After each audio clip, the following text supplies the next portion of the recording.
Assalomu alaykum, hurmatli talabalar. Bugun matematika va uni o'qitish metodikasi fanidan, boshlang'ich sinflarda matematika fanidan sinfdan tashqari ishlarni tashkil etish metodikasi mavzusida marza mashg'ulotini o'tkazamiz. Rejamiz 3 ta. Bular birinchisi boshlang'ich sinflarda matematika fanidan sinfdan tashqari ishlarning mazmun mohiyati, matematika fanidan sinfdan tashqari ishlarning turlari. Uchinchisi, matematika fanidan sinfdan tashqari ishlarni tashkil etishda ba'zi bir metodik tavsiyalarni berib o'tamiz. Mavzuning dolzarbligi shundaki, yosh avlodni hozirgi zamon fani asoslari bilan qurollantirish orqali ularni maksimal darajada rivojlantirishga erishish umumta'lim maktablari oldida turgan eng muhim vazifalardan biridir. O'quvchilar yuqori sinflarda fizika, matematika, ximiya va boshqa fanlarni o'rganishlari uchun boshlang'ich sinflarda matematikani puxta egallashi va amaliy ko'nikmalarni hosil qilishlari kerak.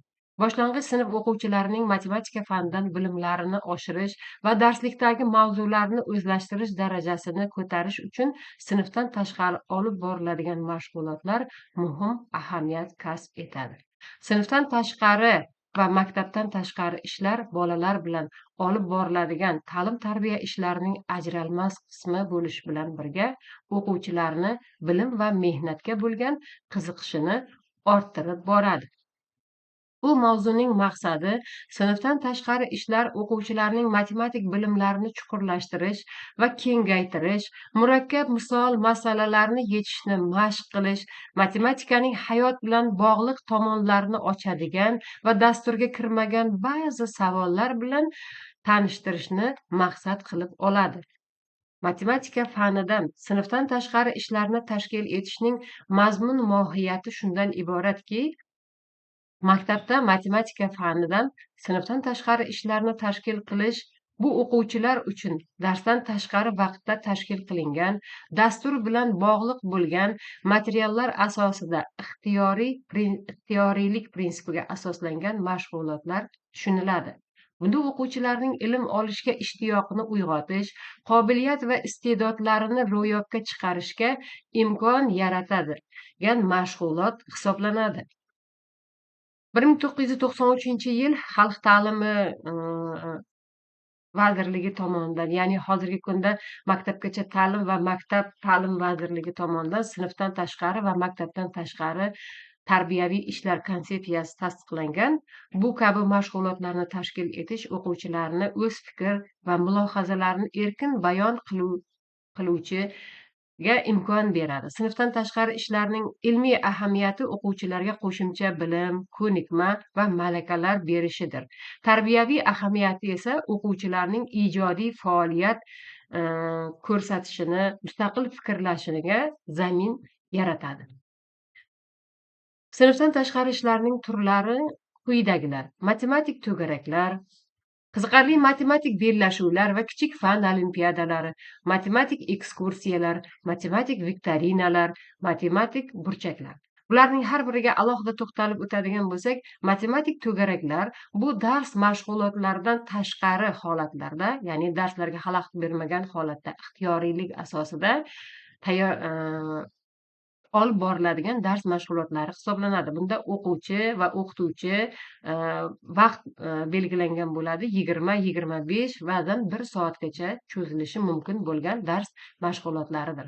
Qiziqarli matematik bellashuvlar va kichik fan olimpiadalar ham judayam qiziq mashg'ulotlardan biri bo'lib, bunda guruh bo'lib bellashish mumkin sinflar kesimida.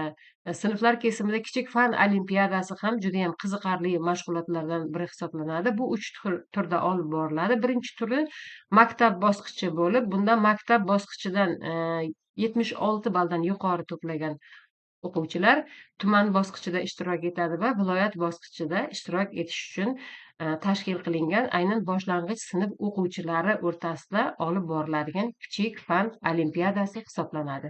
Matematik ekskursiyalar esa o'tilgan dars mashg'ulotlarini mustahkamlash uchun matematik ekskursiyalarni tashkil qilishimiz mumkin. Misol uchun, yuza, perimetr degan mavzularni o'tganimizda biz tarixiy obidalarga sayohat qilib, yoki maktab binosini ham misol qilishimiz mumkin. Bu yerda bino qancha metr kvadrat joyni egallagan, perimetri qancha yoki bir hovliga chiqib, bog'da, gulzorda metr kvadrati qancha ekanligini va yuzasi qancha ekanligini bolalarga hisoblab o'rgatish mumkin. Mana shu matematik ekskursiyalarga kiradi. Matematik viktorinalar, bular ham bolalar bilan aynan matematika faniga qiziqqan o'quvchilar o'rtasida olib boriladi. Judayam qiziqarli, tezkor savollar, hozir javoblik, chaqqonlik talab qilinadi o'quvchilardan. Judayam qiziqarli mashg'ulotlardan biri. Endi oxirgisi matematik burchaklar. Bu matematik burchaklarda asosan o'quvchilar o'zi ijod qiladi. Ya'ni sinfxonada matematik burchakni tashkil qilish mumkin. O'quvchilar o'zining fikr mulohazalari yoki yaratgan geometrik shakllari, misollar, qiziqarli bilish savollar bilan burchaklarni to'ldirib borish mumkin. Sinfdan tashqari ishlarning darslardan farq qiluvchi xususiyatlari haqida gaplashamiz. Bunday imkoni boricha barcha o'quvchilarni jalb qilish kerak. Ya'ni sinfdan tashqari mashg'ulotga past o'zlashtiruvchi o'quvchilar ham qiziqish yordamida faol o'quvchiga aylanib borishi mumkin.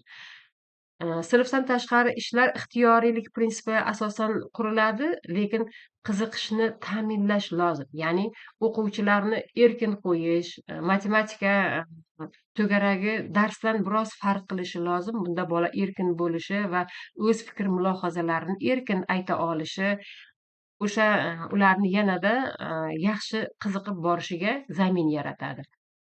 Mashg'ulot mazmuni va shakliga qarab 20-25 minutdan 1 soatgacha mo'ljallangan bo'lishi kerak. Sinfdan tashqari ishlarning mazmuni, shakli ham turli-tuman qilib belgilanadi. Yuqorida aytib o'tganimizdek. Sinfdan tashqari ishlarni tashkil qilish va ularni o'tkazish metodikasi quyidagilarga asoslanadi. Birinchisi, darsda o'quvchilar olgan bilim, ko'nikma va malakalarni hisobga olgan holda o'tkaziladi.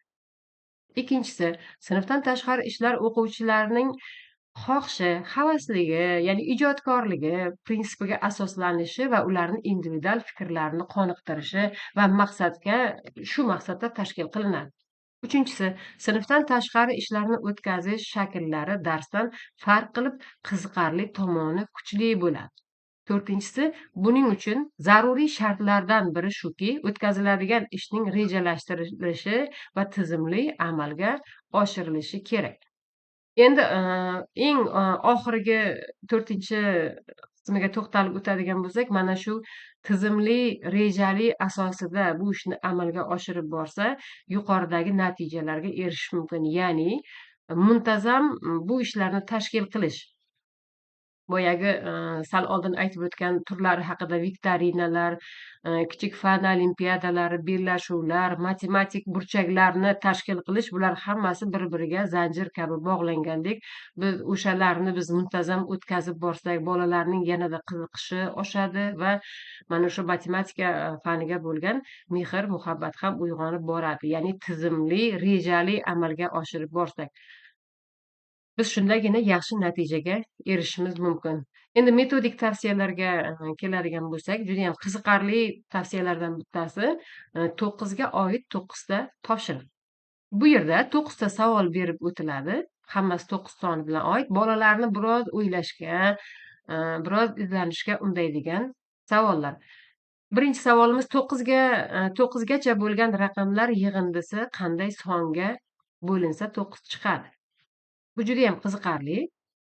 Ikkinchi savolimiz 9 gacha bo'lgan raqamlarni shunday ikkita qilib yozingki, ularning yig'indisi 9 ga teng bo'lsin.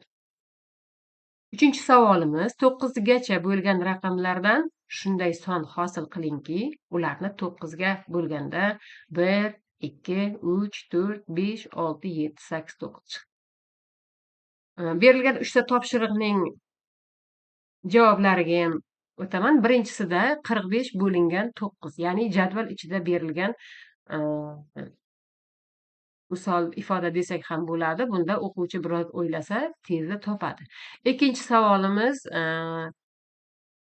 1 qo'shilgan 8, 2 qo'shilgan 7, 3 qo'shilgan 6 mana shunday ifodalarni tuzib bola yig'indi